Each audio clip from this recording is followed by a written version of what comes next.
Hi and welcome to episode 5 of On Agenda. We are NAAI's Canada, and in this video series, we try to highlight issues by, for, and from the Indian students' diaspora here in Canada. I'm Shifananda, an international student from the University of Ottawa, and in this episode, I'll be speaking about why mental health issues arise among international students, how to recognize the signs of distressed students, and the options available to them. So, why do mental health issues arise and what are the taboos associated with it?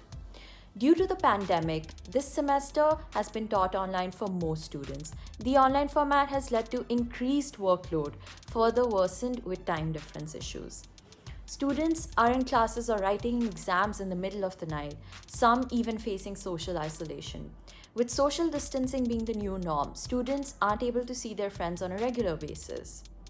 Despite the pandemic and online schooling, institutions have increased their tuition, especially for international students, which add a financial strain in students' lives.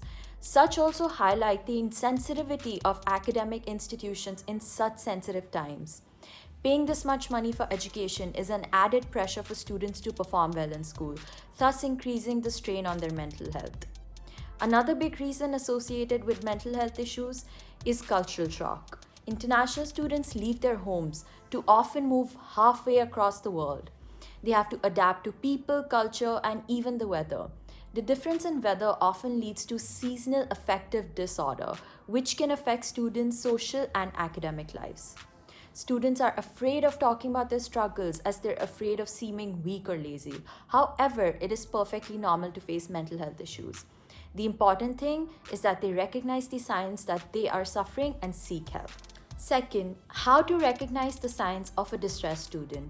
According to a study by the University of Waterloo, the most common signs of mental health struggles among international students are extreme homesickness, lack of social interaction, depression and the feeling of helplessness, difficulty sleeping, differences in personality, and increased anxiety. If these apply to you or you observe these characteristics in your peers, please refer them to a source that will help them cope with these issues and develop the resilience required to face them. Lastly, what help is available? Your biggest resource is your institution. Every university has a mental health resource which you can find on your university's website or wellness center. Such services are covered by health insurances, which many students are unaware of.